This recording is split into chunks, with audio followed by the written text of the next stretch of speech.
और देखिए, अगस्त के महीने में देश भर में बाढ़ बारिश से हाहाकार मचा है। हर तरफ पानी हर चीज को बहा ले जाने पर आमादा है। 1 मिनट में पूरी खबर आप सबको बताते हैं। इन दिनों बाढ़ बारिश से देश के कई राज्यों में भीषण तबाही मची है। पानी की तेज धार सब कुछ बहा ले जाने पर आमादा है। देश के अलग अलग राज्यों से तबाही की डराने वाली तस्वीरें सामने आ रही हैं। बाढ़ बारिश से सबसे बुरे हाल है हिमाचल प्रदेश में। सिरमौर में नदी का जलस्तर बढ़ने से कई लोग फंस गए, जिन्हें बुलडोजर की मदद से सुरक्षित बाहर निकाला गया। हिमाचल के साथ उत्तराखंड में भी बारिश से बुरे हाल है। राज्य के अलग अलग जगहों से लैंडस्लाइड की डराने वाली तस्वीरें सामने आ रही है। चमोली में भी लैंडस्लाइड के बाद पहाड़ी का एक हिस्सा गिरकर हाईवे पर आ गया। 7 बच्चों के पानी में डूब जाने से मातम की ये तस्वीर राजस्थान के भरतपुर जिले की है, जहां पानी के तेज बहाव में 7 बच्चे डूब गए। नदी में बहती कार की ये तस्वीर पंजाब के होशियार की है, जहां नदी के तेज धार में एक कार बह गई, जिसमें महिला और बच्चे समेत 9 लोगों की डूबने से मौत हो गई। इधर उत्तर प्रदेश की विधानसभा की 10 सीटों पर होने वाले उपचुनाव में बीजेपी और सपा के बाद अब मायावती की बसपा भी चुनाव लड़ने की। जी हां, मायावती ने इसका ऐलान कर दिया है। रिपोर्ट आप सबको दिखाते हैं।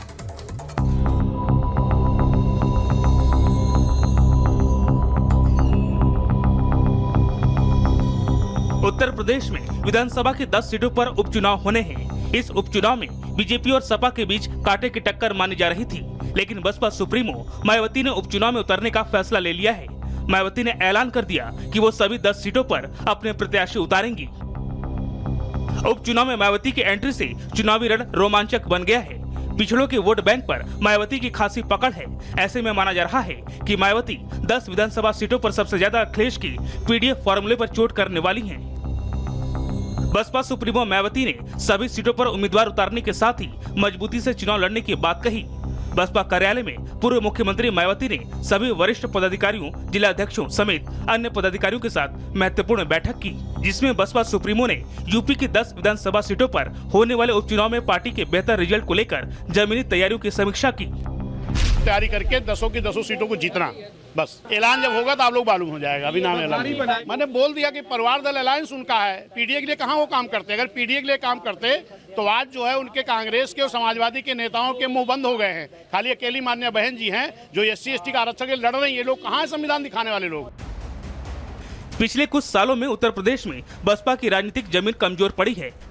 मायावती और उनकी पार्टी सबसे मुश्किल दौर से गुजर रही है। लोकसभा में बसपा का एक भी सांसद नहीं है। पिछले 10 सालों में ये दूसरी बार हुआ कि लोकसभा में मायावती एक भी MP नहीं पहुंचा पाई। 2014 के लोकसभा चुनाव में भी बसपा का एक भी उम्मीदवार नहीं जीता था। मायावती 4 बार यूपी के मुख्यमंत्री रह चुकी हैं।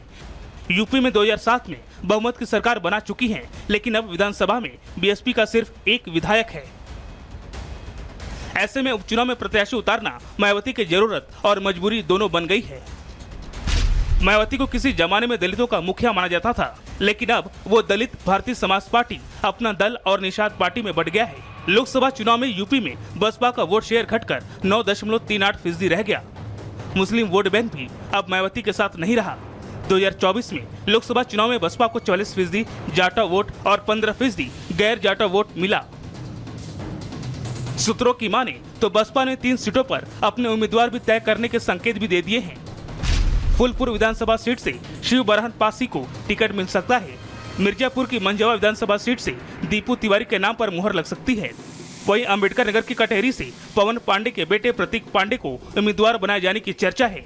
वहीं बची हुई 7 सीटों पर प्रत्याशियों के नामों का ऐलान जल्द हो सकता है। यूपी उपचुनाव को लेकर रघुराज सिंह का कहना है कि हम सभी 10 सीटें जीतने जा रहे हैं। हमारी जो भी कमियां थीं उन्हें दूर कर लिया है। हम 10 की 10 सीट जीतेंगे, भारी बहुमत से जीतेंगे। सुबह का भूला शाम को लौट के आए तो भूला नहीं कहा जाता। कुछ हमारी कमियां थी और इस कारण हम लोग कुछ सीटें हम लूज किए हैं, लेकिन हम लोगों ने उस कमियों को दूर किया है। अयोध्या में दलित लड़की से दुष्कर्म मामले में सपा जहां बैकफुट पर है, वहीं बीजेपी निषाद पार्टी के जरिए दलितों को अपने पाले में करने की जुगत में है। सपा भी पीडीए के बाद ब्राह्मण वोटों को साधने में जुटी है। जिस दिन से चुनाव की सुगबुगाहट चालू होती है या कोई सीट खाली होती है, उसी दिन से पार्टी हमारी काम में कार्यकर्ता हमारे उस संगठन के काम में और चुनाव जीतने के लिए लग जाते हैं। हम दसों की दसों सीट जीतेंगे, हमारे कार्यकर्ताओं का यह संकल्प है। बीजेपी और सपा की खींचतान के बीच अब बसपा की एंट्री से उपचुनाव का रण रोचक बन गया है। अब देखना ये होगा कि क्या मायावती की पार्टी एक बार फिर सपा के वोट काटती है या अपने दम पर इस उपचुनाव में कोई बड़ा उलटफेर करती है। Bureau report, Republic. शुरुआत एक बड़ी खबर से करते हैं। बड़ी खबर बिहार के जहानाबाद से आ रही है, जहां मंदिर में बड़ा हादसा हो गया। जी हां, जहानाबाद के सिद्धेश्वर नाथ मंदिर में भगदड़ मची। जलाभिषेक के दौरान हादसा हुआ, 7 लोगों की मौत हो गई है। भगदड़ में 3 महिलाओं समेत 7 लोगों की मौत की खबर है। पुलिस ने अभी 6 लोगों की मौत की पुष्टि की है। हालांकि ये भी कहा जा रहा है कि आंकड़ा मरने वालों का बढ़ सकता है। तो देखिए, बड़ी खबर बिहार के जहानाबाद से आ रही है, जहां मंदिर में बड़ा हादसा हो गया है। सिद्धेश्वर नाथ मंदिर में भगदड़ मची और इस भगदड़ में 7 लोगों की मौत की खबर है। इनमें से 3 महिलाएं भी हैं। पुलिस ने हालांकि अभी तक 6 लोगों की मौत की पुष्टि की है। बताया जा रहा है कि इस मंदिर में सावन के महीने में जलाभिषेक के लिए भारी भीड़ पहुंचती है। इसी दौरान ये भगदड़ देर रात मची, जिसके बाद ये 7 लोगों की मौत की खबर आ रही है। जहानाबाद से, बिहार के जहानाबाद से खबर आई है 7 लोगों की मौत की खबर, जबकि पुलिस ने 6 लोगों की मौत की पुष्टि कर दी है। 7 लोगों में से 3 महिलाएं शामिल हैं। जहानाबाद के सिद्धेश्वर नाथ मंदिर में हादसा हुआ है। तस्वीरें भी हम आपको दिखा रहे हैं। हालांकि आनंद फानंद में अस्पताल तमाम लोगों को ले जाया गया, कई लोग घायल हैं, ये जानकारी मिल रही है। पुलिस की टीम भी मौके पर पहुंची हुई है। बड़ी खबर आपको बता रहे हैं, सावन के महीने में बिहार के जहानाबाद में सिद्धेश्वर नाथ मंदिर में जलाभिषेक के लिए काफी संख्या में लोग पहुंचते हैं और इसी दौरान बताया जा रहा है कि देर रात, कल रात भगदड़ मची यहां पर और इस भगदड़ में 7 लोगों की मौत की खबर आ रही है। जलाभिषेक के दौरान यह हादसा हुआ है। 7 लोगों की मौत, जिनमें से 3 महिलाएं शामिल हैं, क्योंकि सावन को लेकर बिहार में तमाम जो बड़े बड़े मंदिर है, शिवालय है, वहां जलाभिषेक के लिए लोग उमड़ते हैं और ऐसी भीड़ जहानाबाद में देखने को मिली। भगदड़ मची, 7 लोगों की मौत हो गई।